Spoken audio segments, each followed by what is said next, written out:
TEDxSonoma County. We are so excited to be here, and have we got a perspective for you? No, what are you doing? That was not the beginning of our talk. We had it all lined up. Why would you change it at the last minute?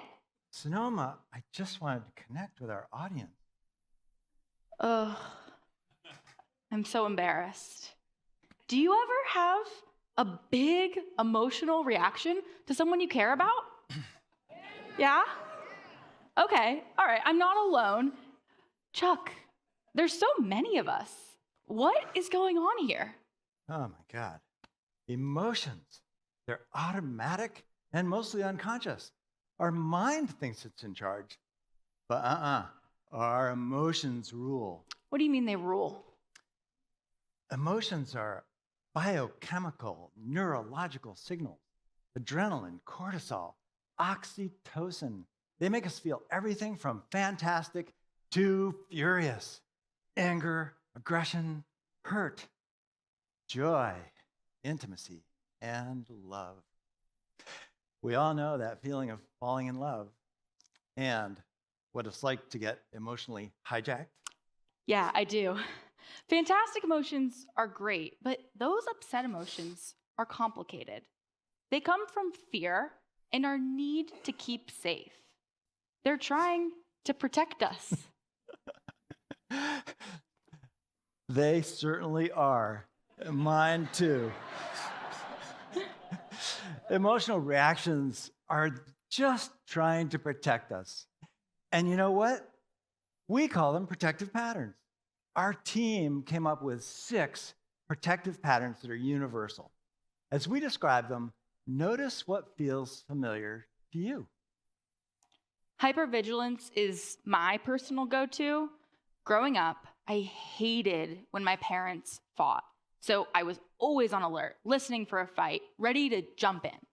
But fast forward to now, and I still catch myself waiting for the other shoe to drop. Do you ever find yourself on constant high alert? Or what about hyper caretaking? Do you ever prioritize others over getting your own needs met? Yes. And there's distrusting. Do you ever doubt yourself? Do you think you're not good enough or you're not okay? Or you say to yourself, oh, I can't do that? Distrusting kicked in early for me. And avoiding. I was so afraid of my alcoholic father's rage and abuse, frankly, that I avoided him at all costs. Then I took my avoiding and I applied it to my homework in elementary school, and I failed 6th grade. Have you ever been so upset by something that you just want to keep it at arm's distance? Don't want to let it in? Don't even want to know it's there? I tend to attack things pretty head on. You saw it when I attacked Chuck for changing the beginning of our talk. Do you ever get aggressive when in a corner? Not me. You're probably getting the idea. I tend to withdraw and retreat. However, getting defensive, oh my God. The other day, my wife patted me on the belly and told me I should exercise more. I got so defensive. Does that sound familiar? These protective patterns are trying to help us stay safe, but you've just heard, they can also hurt us and the people around us. So which ones get in your way? I've found that I can identify when protective patterns are rearing up in me by noticing the sensation in my body. In my body, yeah. Like that tightening sensation of anger or the softening in love. That's what we're talking about. Ellen Langer, Harvard psychologist, has studied the mind-body relationship for 40 years. And she says the mind and body are one thing. Like when I really think about how grateful I am, my whole body lights up. The field of psychoneuroimmunology tells us that when we go into gratitude, our immune system strengthens, and anxiety can tank it. For instance, have you ever gotten so upset about something that you got a stomachache or an ulcer, or worse, Emotional dis-ease can lead to disease. Wow, it didn't take long to go from protective patterns to disease. Modern medicine says that chronic stress is associated with significantly higher risk of major diseases. That's for sure. I had a major heart attack 5 years ago, and I grew up, spent my life really in chronic stress and that old thinking I wasn't good enough. Whew. Vanderkolk got it right. The body does keep score. And in the case of heart attacks, we actually have research that shows that heart attack patients can often pinpoint the emotional stressors leading up to their heart attacks. I knew exactly what happened for me going all the way back to that early childhood abuse. But my doctor, he would say, Chuck, it's also that all-American diet. Oh, I love those burgers and fries. But seriously, I'm actually grateful for my heart attack. It got my attention. And when I listened to my heart, I started getting things right. So, how do we get things right before a health crisis or before we push the people we love away? Even though our emotions are automatic, what happens next is a choice within our control. Between our reaction and our response, we have space, a pause, just long enough to decide who we want to be at this moment. That's where everything shifts. That pause is so powerful. Our team has taught resilience across this country, coast to coast, for years. And we found inside that pause 3 mindsets that can help with the shift: curiosity, choice, and courage. First, curiosity. Why am I having this reaction? Just that one question can interrupt a storm. So instead of attacking Chuck for changing the opening of our talk, curiosity lets me see that, honestly, I was nervous to come out on stage in front of you all today. And so my big emotional reaction had a lot more to do with that than it did Chuck. And choice. Remember that belly pat I got where I got so defensive? When I make the choice to be honest with myself, I realize, yes, my wife's words hurt a little bit, but what was really hurting was my embarrassment about this old guy's belly. Making the choice to face the truth always gives me courage. The third mindset, courage, comes from the Latin word cor, meaning heart. So we teach that courage is about listening to your heart.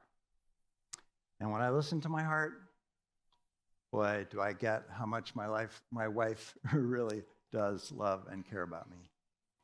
Yeah, but listening to our hearts doesn't seem that simple. Well, it doesn't, does it? You know, those automatic reactions, they're like almost instant. But what if regulating can be almost as fast? The vagus nerve is a powerful symbol of our body and mind working together as one. When something happens, we actually don't think it first. We feel it in our gut. And if our gut is feeling threatened, it puts the heart into chaos, an arrhythmic beat of the heart. And that tells our amygdala up here, put us into fight or flight. On the other hand, if we're feeling safe, our heart starts beating rhythmically in coherence and perfect harmony.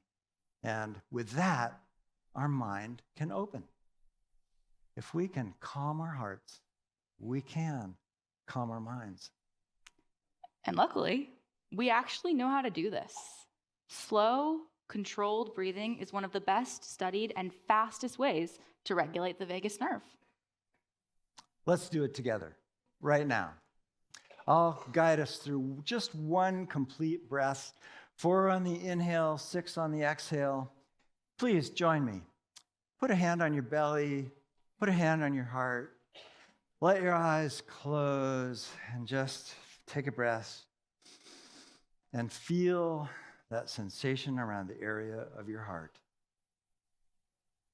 Now, together, inhale, 2, 3, 4, and exhale, 2, 3, 4, 5, 6.